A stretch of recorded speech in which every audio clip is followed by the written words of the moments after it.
अब क्लास इस conceptual question के बारे में बात करने से पहले मैं एक टॉपिक के बारे में थोड़ा सा डिस्कस करूंगा, वो ये relation between electric potential and electric field. ठीक है, relation between electric potential and electric field.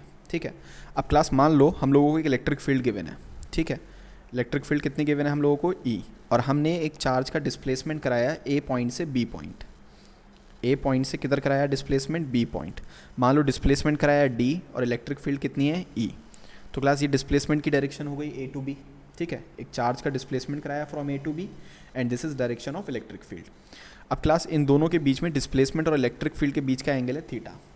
Class अगर मैं ए पॉइंट का पोटेंशियल वी ए बोल रहा हूँ, बी पॉइंट का पोटेंशियल वी बी बोल रहा हूँ, तो क्लास मैं बोलूँगा जहाँ पहुँचे वहाँ का पोटेंशियल माइनस जहाँ से चले। ये लिखा हुआ है तुम्हारे सामने पोटेंशियल का difference, V B minus V A, final potential minus initial potential. ये क्लास इक्वल होता है डेल्टा वी इक्वल होता है minus E displacement electric field into displacement into cos theta. तो क्लास मैं यहाँ पर लिख सकता हूँ कि delta V change in potential is equals to minus E D cos theta. अब क्लास यहाँ पर नोटिस करो कि अगर मैं इस डिस्प्लेसमेंट को, इस वाले डिस्प्लेसमेंट को फील्ड की डायरेक्शन में ले आता हूँ, मतलब डिस्प्लेसमेंट और इलेक्ट्रिक फील्ड की डायरेक्शन को क्या कर लेते हैं हम लोग, सेम कर लेते हैं। तो क्लास उस केस में क्या होगा, थीटा हमारा 0 डिग्री हो जाएगा। तो हम लोग यहाँ पे लिखेंगे delta we equals minus E D cos 0 और कॉस 0 हमारा 1 हो जाएगा। तो क्लास यहाँ पे जो चेंज इन पोटेंशियल आएगा वो हमारा नेगेटिव आ रहा है। देखो चेंज इन पोटेंशियल कैसा आ रहा है, नेगेटिव आ रहा है। तो इसका मतलब क्लास जब कभी भी हम इलेक्ट्रिक फील्ड की डायरेक्शन में डिस्प्लेसमेंट करते हैं, जब कभी भी हम इलेक्ट्रिक फील्ड की डायरेक्शन में डिस्प्लेसमेंट करते हैं, तो हमारा इलेक्ट्रिक पोटेंशियल क्या करता है, डिक्रीज़ करता है। क्या करता है, इलेक्ट्रिक पोटेंशियल हमारा डिक्रीज़ करता है। और अपोजिट डायरेक्शन में करोगे तो इंक्रीज़ हो जाएगा। तो क्लास अब अगर इस बात को हम ध्यान में रखें, whenever we move in the direction of electric field, electric potential हमारा क्या करेगा, डिक्रीज़ करेगा, कम हो जाएगा। अगर इस बात को हम ध्यान में रखते हैं क्लास, अब अगर हम नोटिस करें इस न्यूमेरिकल को, इस क्वेश्चन को, ए बी सी हमें 3 पॉइंट्स दे रखे हैं यूनिफॉर्म इलेक्ट्रिक फील्ड में। ठीक है, the electric potential is same at all the 3 points A B C. Same तो होना ही नहीं है, क्यों, क्योंकि तीनों के तीनों पॉइंट अलग अलग लोकेशंस पर हैं इलेक्ट्रिक फील्ड की। ठीक है ना। हाँ, अगर ऐसा होता कि मान लो एक लाइन ही खींची हुई मैंने परपेंडिकुलर और यहाँ पर 3 पॉइंट बना लिए, एक पॉइंट बना लिया एक्स, एक पॉइंट बना लिया वाई और एक पॉइंट बना लिया जेड।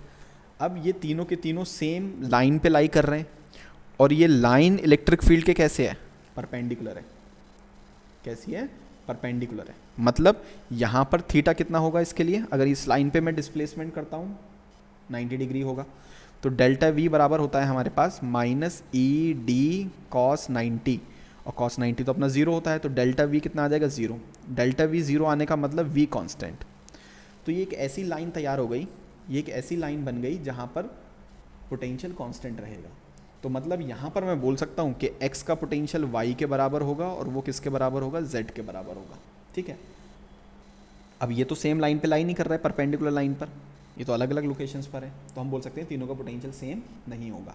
मैक्सिमम एट ए, अब क्लास इसके लिए सिंपल सा कॉन्सेप्ट है, अगर हम इलेक्ट्रिक फील्ड की डायरेक्शन में जा रहे हैं तो इलेक्ट्रिक पोटेंशियल तो कम हो रहा है, तो सबसे कम तो ए पर होगा, सबसे कम ए पर होगा और सबसे ज़्यादा बी पर होगा। तो मैं बोल सकता हूँ कि बी का सबसे ज़्यादा होगा, फिर सी का होगा और फिर नंबर किसका आएगा, ए का आएगा। तो मैक्सिमम कहाँ होना है क्लास, मैक्सिमम होना है बी पर, और मिनिमम कहाँ होना है, मिनिमम होना है ए पर। ठीक है, तो मैक्सिमम एट ए गलत, मैक्सिमम एट बी बिल्कुल ठीक क्लास। तो ये ऑप्शन चला जाएगा थर्ड, मैक्सिमम एट बी।